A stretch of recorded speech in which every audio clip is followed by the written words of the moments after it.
when the world was supposed to be asleep. But in Layla's house, it was the start of the marathon. She opened her eyes, and before her feet even touched the cold floor, the list began. Milk, parent-teacher meeting schedule, the Q3 report, dry cleaning. Did I pay the electricity bill? Layla rolled out of the bed, her joints feeling older than her 34 years. She moved through the house in the dark, a shadow navigating a labyrinth of half-finished projects. A pile of unfolded laundry on the sofa, a school backpack left open on the rug, a collection of half-empty water glasses on the kitchen counter. It was a museum of a busy life, curated in clutter. The morning surge. By 7:30 a.m., the house was a storm of noise. Her 6-year-old Sam was crying because he couldn't find his favorite socks, and a 4-year-old Mia was insisting that the toast was cut the wrong way. I can't do this, Layla whispered, though no one heard her. She was busy buttering bread with one hand and frantically typing a "yes, I'll be there" email with the other. Her husband David was looking for his keys, his own stress rising like a tide. Have you seen them, Lay? The ones with the storage unit? They're on the hook, David. They've been on the hook for 3 years, she said, her voice tighter than she intended. The guilt followed immediately. She didn't want to be the tired, snapping mother. She wanted to be the one who greeted the morning with a serene smile and the one who hummed while she poured the cereal. But serenity required a surplus of time she didn't possess. When she finally dropped the kids off at school and pulled into a parking spot at work, the silence of the car felt like a physical weight lifting off her shoulders. But as she walked into the office, the weight simply shifted. It didn't disappear, it just changed shape from diapers and homework to spreadsheets and quarterly projections. The invisible load. Her job was demanding. She was a project manager for a logistics firm, a role that required the constant monitoring of moving parts. She was good at it. She was the one who anticipated the bottlenecks, the one who kept the team on track. But as the morning wore on, Layla felt like she was living two lives simultaneously. While she sat in a budget meeting, her mind was calculating if there was enough chicken for dinner.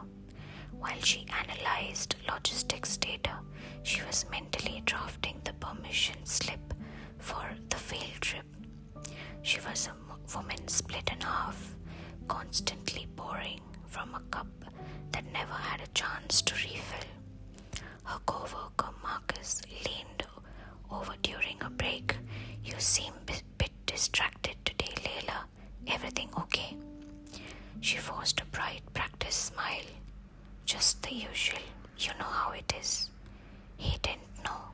He didn't know that she had woken up twice in the night because Mia had a nightmare. He didn't know that she had spent her lunch break on the phone with the pediatrician. To him, she was just a reliable professional having a slightly off day. The stress wasn't a sudden explosion. It was a slow, steady erosion. It was the feeling of a heavy coat worn in the summer, stifling heavy and impossible to take off. The evening collapse. The drive home was a blur of traffic and radio static. She walked through the front door at 6:30 p.m., the set beginning the moment her hand touched the knob. The house was a disaster zone. Toys were scattered like landmines. The kitchen sink was full. The mail was a chaotic pile on the counter. David was in the den, on a conference call, and the children were vibrating with that particular brand of end-of-day exhaustion that results in shrieking. "Mommy, look at this," Sammy yelled, thrusting a drawer in her face. "Mommy, she took my doll," Mia screamed from the other room.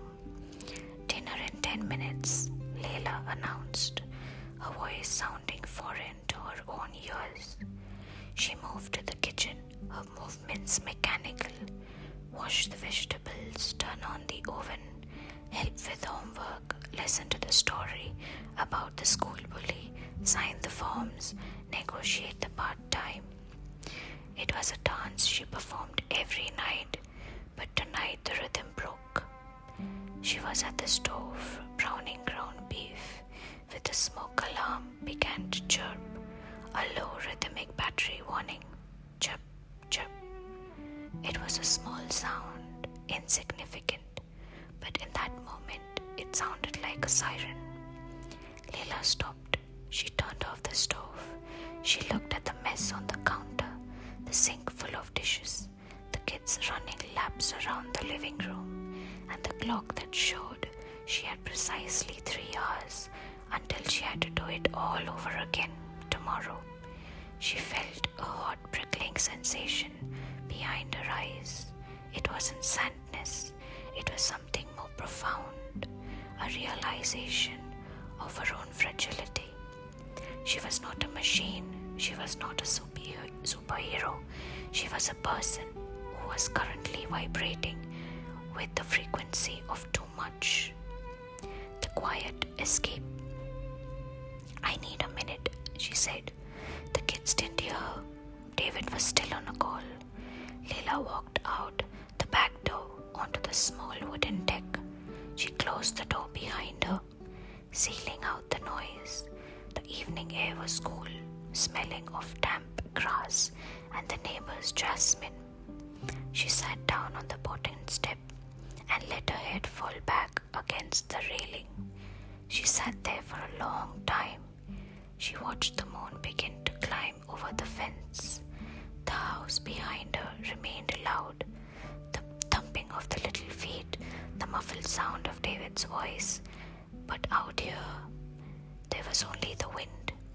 She began to breathe, not the shallow, panicked breath of the office, but deep, slow inhales that filled her chest. She thought about her own mother, who had raised 4 kids and kept a house without a dishwasher or a microwave. She thought about the women before her, the ones who carried the weight of the world on their shoulders with stoic silence. "I don't have to carry it all," she whispered to the moon. The realization was terrifying and liberating. If she let the dishes sit for an hour, the world wouldn't end. If she delegated the permission slips to David, she would figure it out. If she admitted that she was tired, not just a little worn out, but fundamentally spiritually exhausted, maybe she would be allowed to stop running. She wasn't failing, she was just human. The stress she felt wasn't a sign of weakness. It was a sign that she was trying to do the work of 3 people simultaneously. The return. She stood up and brushed the dust off her jeans. She felt lighter, not because the problems had disappeared, but because she had stopped trying to solve them all at once. She walked back inside. The smoke alarm was still chirping in intermittent warning. David was out of the den, walking towards the kitchen, looking harried. "Layla, I'm sorry, I forgot to pick up the milk," he said, seeing her come in. "I know you needed it for..." "It's okay," she said, interrupting him. He stopped, surprised by the calm tone. "What?" "It's okay," she repeated. "We don't need the milk tonight. We can have pasta without it, or we can have cereal with water. It doesn't matter."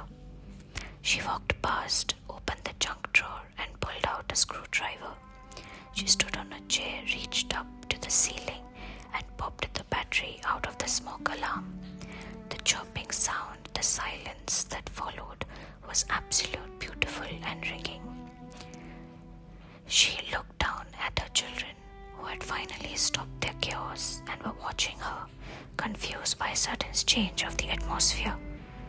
"Sam, Mia," she said, her voice steady. "Come here." They walked over to her. She sat on the kitchen floor, right in the middle of the mess, and pulled them into her lap. She didn't look at the laundry.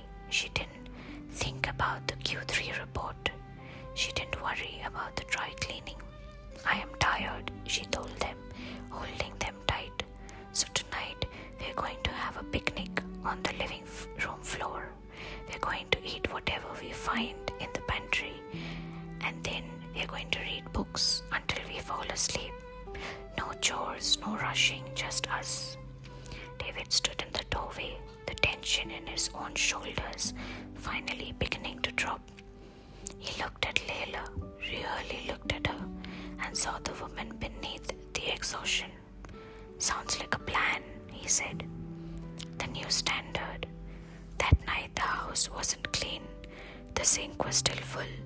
The mails were still sitting in her inbox unanswered. But as Layla lay on the floor, listening to the soft rhythmic breathing of her children as they drifted off to sleep, she felt a profound sense of peace. She realized that she had been holding her breath for years, waiting for the right time to rest, waiting for the moment when everything would be under control. She understood now that there would never be a moment when the list was empty. There would never be a time when the house was perfectly still or the work was completely finished. The stress was a permanent feature of her landscape, but the base was a choice. She closed her eyes, the dim light of the living room lamp casting a warm glow over the scene. She wasn't a machine. She didn't need to be. She was a mother, a professional, a wife, and a person. And for tonight, that was enough. The frame of her life, cracked, messy, and constantly being put back together, was beautiful in its own way. She let the last bit of tension leak out on her muscles, sinking into the carpet. Tomorrow would bring its own demands, its own noise, and its own lists. But tomorrow was a guest that hadn't arrived yet. Tonight she was just Layla, and for the first time in a very long time, that was exactly who she wanted to be. The end. I hope you enjoyed it. Subscribe for more stories, and to also suggest what story you would love to hear next. Have a lovely day ahead. Stay safe. See you until next time. Bye bye, my fancies.